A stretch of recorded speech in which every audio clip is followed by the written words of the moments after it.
Surah 12. Yusuf, Joseph. In the name of Allah, the most merciful, the most compassionate. Alif Lam Ra. These are the verses of a book that clearly expounds the truth. We have revealed it as a recitation in Arabic that you may fully understand. O Muhammad, by revealing the Quran to you, we narrate to you in the best manner the stories of the past, although before this narration you were utterly unaware of them. Call to mind when Joseph said to his father, "My father, I saw in a dream 11 stars and the sun and the moon. I saw them prostrating themselves before me." His father said, "My son, do not relate your dream to your brothers, lest they hatch a plot to harm you. Indeed, Satan is man's open enemy. As you have seen in the dream, so will your Lord choose you for his task and will impart to you the comprehension of the deeper meaning of things, and will bestow the full measure of his favor upon you and upon the house of Jacob, even as he earlier bestowed it in full measure upon your forefathers, Abraham and Isaac. Surely your Lord is all-knowing, all-wise." And call to mind when the brothers of Joseph conferred together and said, "Surely Joseph and his brother are dearer to our father than we are. Although we are a group of so many, our father is clearly mistaken. So either kill Joseph or cast him into some distant land, so that your father's attention may become exclusively yours, and after so doing, become righteous." Thereupon one of them said, "Do not kill Joseph, but if you are bent upon doing something, cast him down to the bottom of some dark pit. Perhaps some caravan passing by will take him out of it." After so deciding, they said to their father, "Why is it that you do not trust us regarding Joseph, although we are his true well-wishers? Send him out with us tomorrow, that he may enjoy himself and play while we will be there standing guard over him." Their father answered, "It grieves me indeed that you should take him with you, for I fear that some wolf might eat him up while you are negligent of him." They said, "Should a wolf eat him, despite the presence of our strong group, we would indeed be a worthless lot." So when they went away with Joseph and decided to cast him in the bottom of the dark pit, we revealed to Joseph, "Surely a time will come when you will remind them of their deed. They know nothing about the consequence of what they are doing."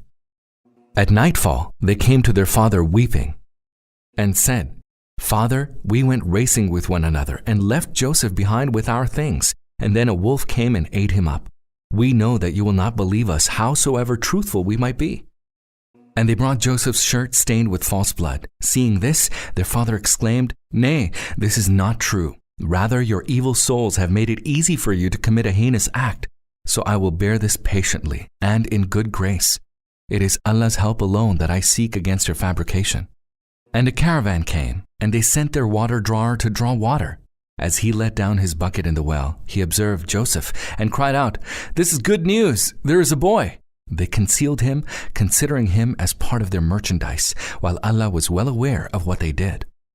Later, they sold him for a paltry sum, just a few dirhams. They did not care to obtain a higher price.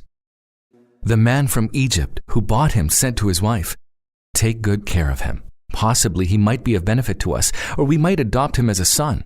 Thus we found a way for Joseph to become established in that land, and in order that we might teach him to comprehend the deeper meaning of things. Allah has full power to implement his design, although most people do not know that. And when Joseph reached the age of maturity, we granted him judgment and knowledge. Thus do we reward those who do good. And it so happened that the lady in whose house Joseph was living sought to tempt him to herself, and one day bolting the doors she said, "Come on now." Joseph answered, "May Allah grant me refuge. My Lord has provided an honorable abode for me, so how can I do something so evil? Such wrongdoers never prosper." And she advanced towards him, and had Joseph not perceived a sign from his Lord, he too would have advanced towards her. Thus was Joseph shown a sign from his Lord, that we might avert from him all evil and indecency, for indeed he was one of our chosen servants. Then both of them rushed to the door, each seeking to get ahead of the other, and she tore Joseph's shirt from behind. Then both of them found the husband of the lady at the door. Seeing him, she said, "What should be the punishment of him who has foul designs on your wife, except that he should be imprisoned or subjected to painful chastisement?" Joseph said, "It is she who was trying to tempt me to herself." And a witness belonging to her own household testified on grounds of circumstantial evidence. If his shirt is torn from the front, then she is telling the truth and he is a liar. But if his shirt is torn from behind, then she has lied and he is truthful." So when the husband saw Joseph's shirt torn from behind, he exclaimed, "Surely this is one of the tricks of you women. Your tricks are indeed great." Joseph, disregard this, and you, woman, ask forgiveness for your sin, for indeed it is you who has been at fault. And some ladies in the city began to say, "The chief's wife, violently in love with her houseboy, is out to tempt him. We think she is clearly mistaken." Hearing of their sly talk, the chief's wife sent for those ladies and arranged for them a banquet and got ready couches and gave each guest a knife. Then while they were cutting and eating the fruit, she signaled Joseph, "Come out to them."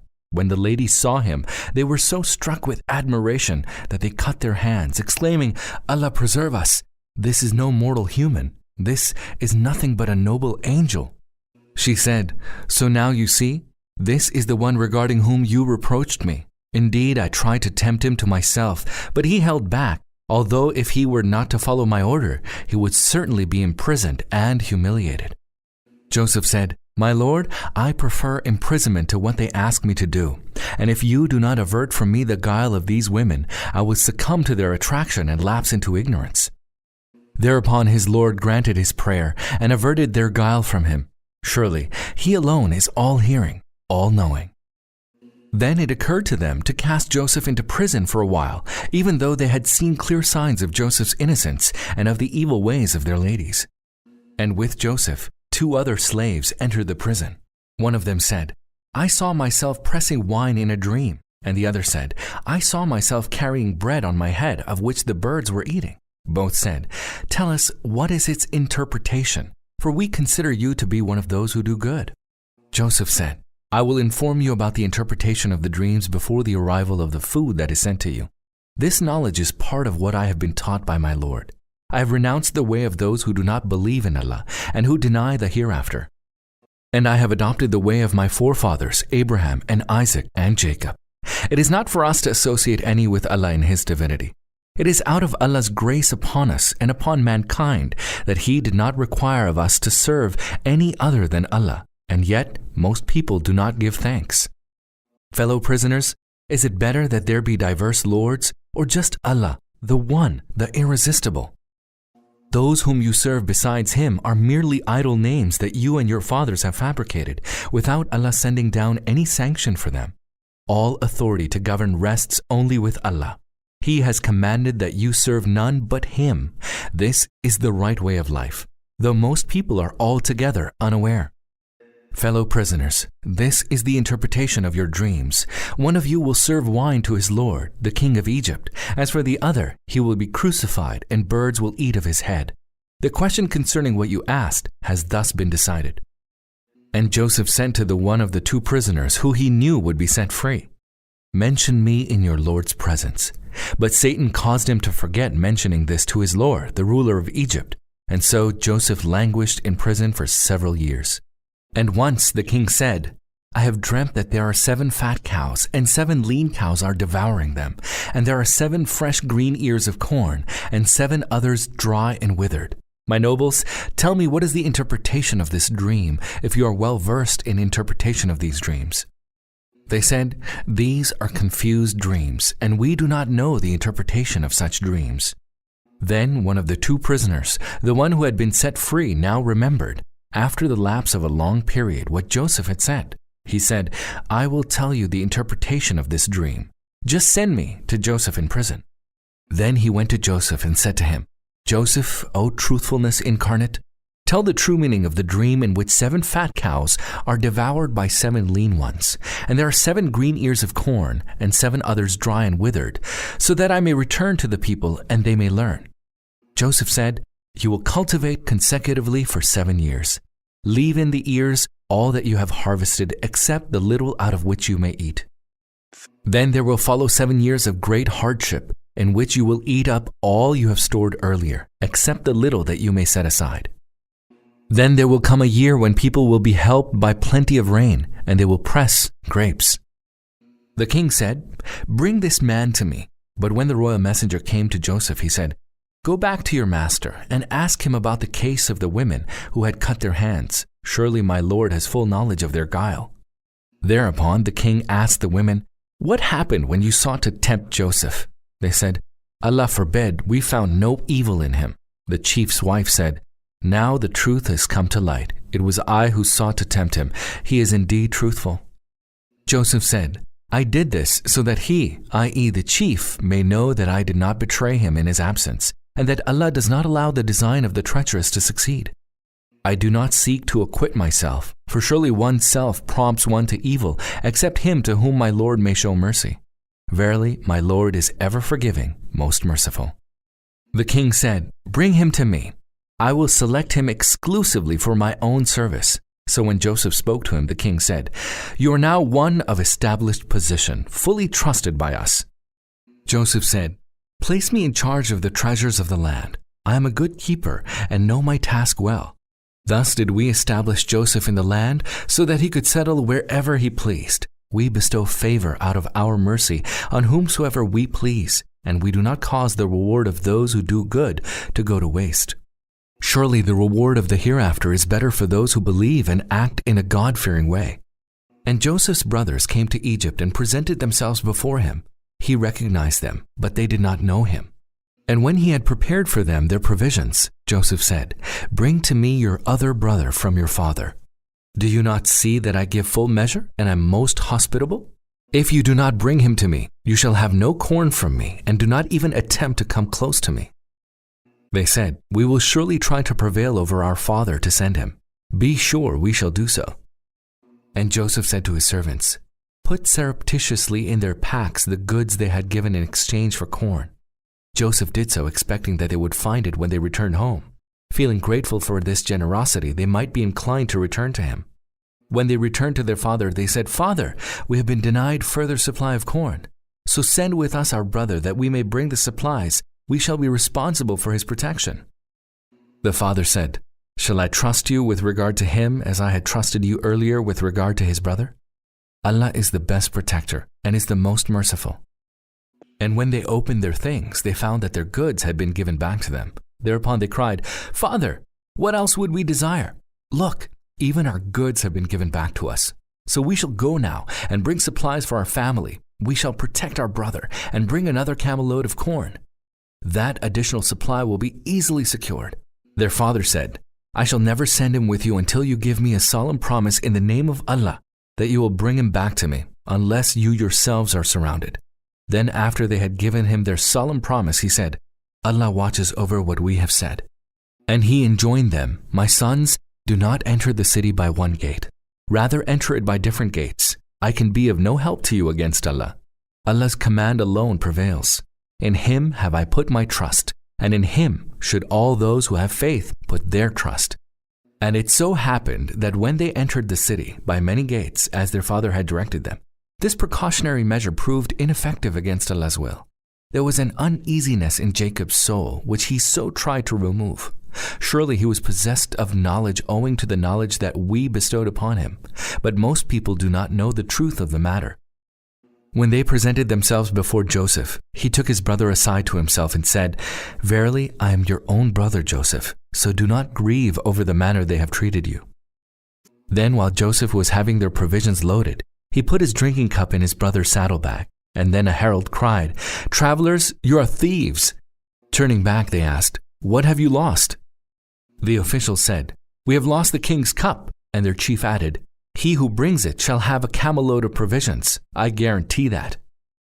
They said, "By Allah, you certainly know that we did not come to act corruptly in this land, nor are we those who steal." The officials said, "If you are lying, what will be the penalty for him who has stolen?" They replied, "He in whose saddlebag the cup is found, he himself shall be its recompense. Thus do we punish the wrongdoers." Then Joseph began searching their bags before searching his own brother's bag. Then he brought forth the drinking cup from his brother's bag. Thus did we contrive to support Joseph. He had no right, according to the religion of the king, for instance, the law of Egypt, to take his brother unless Allah so willed. We exalt whomsoever we will over others by several degrees, and above all those who know is the one who truly knows. They said, No wonder that he steals, for a brother of his stole before." But Joseph kept his reaction to himself without disclosing the truth to them. He merely said to himself, "You are an evil lot. Allah knows well the truth of the accusation that you are making against me, to my face." They said, "O powerful chief, Al-Aziz, his father is an age-stricken man, and in order that he may not suffer, seize one of us in his stead. We indeed consider you an excellent person." Joseph said, "Allah forbid that we should seize any except him with whom we found our good. Were we to do so, we would surely be one of the wrongdoers." Then when they had despaired of Joseph, they went to a corner and counseled together. The eldest of them said, "Do you not know that your father has taken a solemn promise from you in the name of Allah, and you failed in your duty towards Joseph? So I will not depart from this land until my father permits me, or Allah pronounces his judgment in my favor. He is the best of those who judge. So go back to your father and tell him, 'Father, your son has certainly been guilty of stealing. We did not see him stealing but testify according to what we know, and obviously we had no power to keep watch over what is altogether hidden from us. You may inquire of the dwellers of the city where we were, and of the people of the caravan with whom we traveled. We are altogether truthful in what we say.'" The father heard the narration and said, "All that is untrue, but your souls have made it easy for you to engage in a heinous act. So I will be graciously patient even at this. Allah may well bring them all back to me. He is all-knowing, all-wise." Then he turned his back to them and said, "Oh, my grief for Joseph." His eyes whitened with grief, and he was choked up with sorrow, trying to suppress his grief. The son said, "By Allah, you will continue to remember Joseph until you will either consume yourself with grief or will die." He said, "I will address my sorrow and grief only to Allah, and I know from Allah what you do not know. My sons, go and try to find out about Joseph and his brother, and do not despair of Allah's mercy. Verily, only the unbelievers despair of Allah's mercy." On going to Egypt, they presented themselves to Joseph and said to him, "O chief, we and our family are struck with distress and have brought only a paltry sum. So give us corn in full measure, and give it to us in charity. Allah rewards those who are charitable." When Joseph heard this, he could not hold himself and said, "Do you remember what you did to Joseph and his brother when you were ignorant?" They exclaimed, "Are you indeed Joseph?" He said, "Yes, I am Joseph, and this is my brother. Allah has surely been gracious to us. Indeed, whoever fears Allah and remains patient, Allah does not allow the reward of such people to go to waste." They said, "We swear by Allah, indeed Allah has chosen you in preference to us, and we were truly guilty." He replied, "No blame lies with you today. May Allah forgive you. He is the most merciful of all those that are merciful. Take this shirt of mine and throw it over my father's face. He will regain his sight and bring to me all your family." And as the caravan set out from Egypt, their father said in Canaan, "Indeed, I smell the fragrance of Joseph. I say so although you may think that I am doting." They said, "Surely you are still in your same old craze."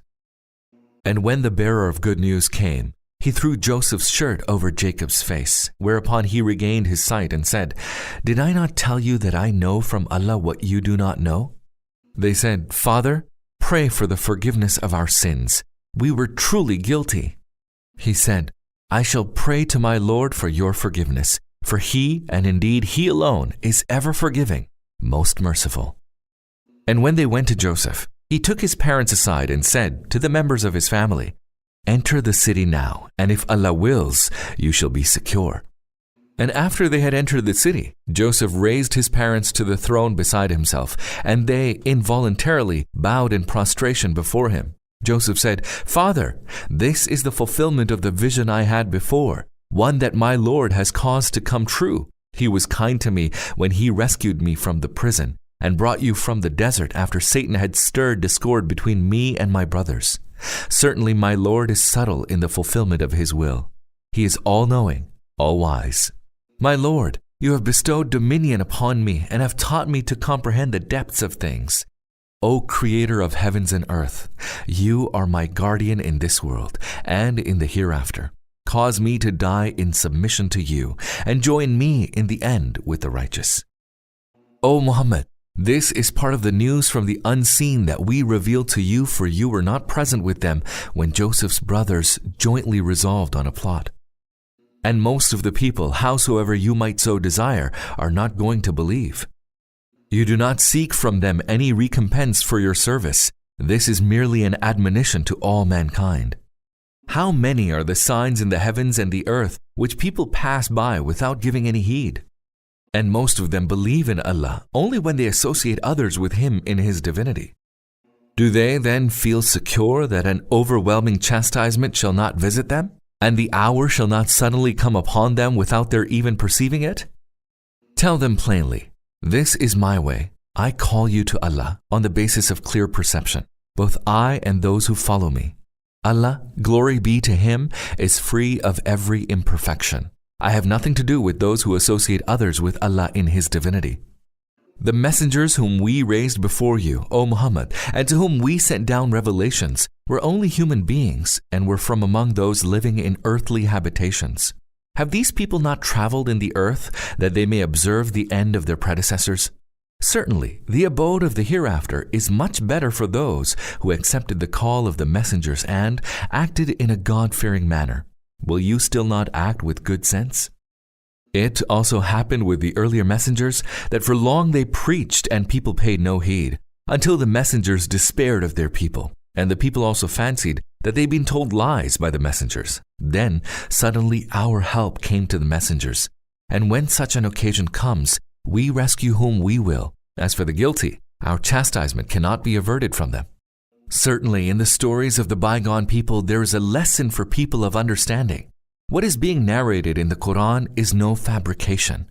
It is rather confirmation of the books that preceded it, and a detailed exposition of everything, and a guidance and mercy for people of faith.